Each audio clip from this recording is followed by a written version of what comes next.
Hey, good morning, everybody. It's Rental Robert with the No Pay No Stay Network. We are all about doing better, increasing our freedom, and improving lives wherever we go, spreading joy and cheer. So, I hope you're having a wonderful day. It's Friday. A lot of y'all are looking forward to the weekend, and some of us are blessed to every day we wake up as a Friday because we're doing what we love. And hopefully, you will get to that point as well. The thing, that really comes to mind today is having to do with the numbers. And what I mean by that is that you really have to keep track and stay on point with all of your expenses in a business. I mentioned in a couple videos before that I used to know every backroom card room from New Orleans all the way to Jacksonville before gambling and poker rooms on the Gulf Coast had become legal. And one of the things I always noticed with gamblers is that the ones that were successful could tell you exactly how much they were up or down for the year at that moment.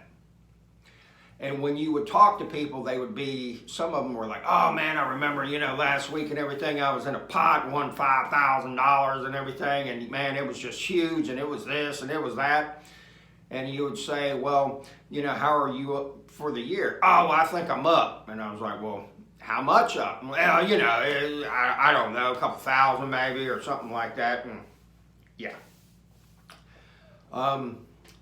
There's a gentleman out that I really like reading a lot of his stuff. His name's Tillman Fertitta. He's a self-made billionaire, owns a lot of restaurants, Golden Nugget Casino, a lot of real estate as well.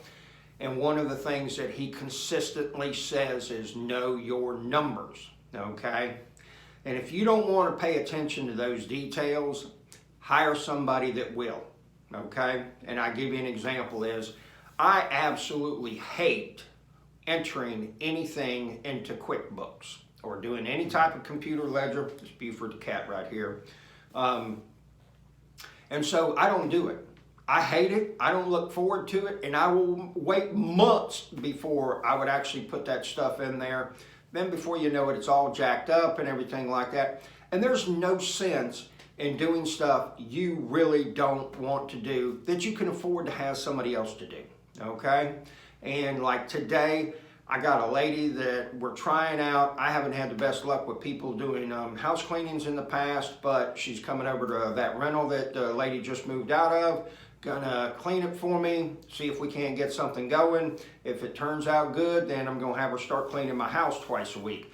Or not twice a week, but once every 2 weeks. There's no sense in me doing that type of work because I'm not detail oriented, okay?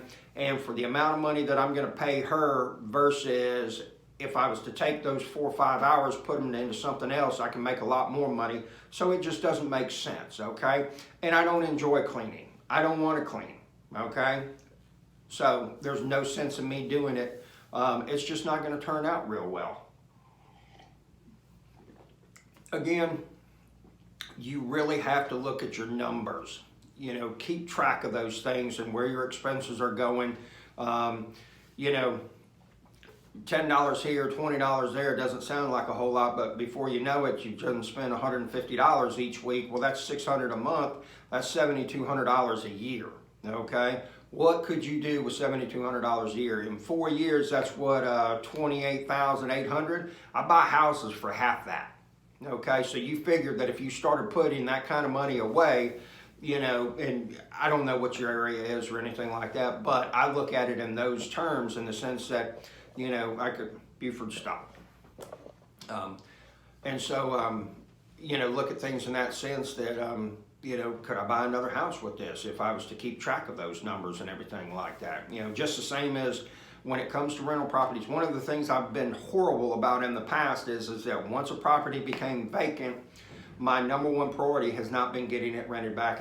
Don't worry about it. It's only $600 a month payment, or that's not too much. Or this one, it's paid for. It's not costing me anything. Well, hell yeah, it's costing you. It's costing you $900 a month because that's how much it would make. And we never get the chance to boop, hit the rewind button and go back and collect those months that it stayed vacant.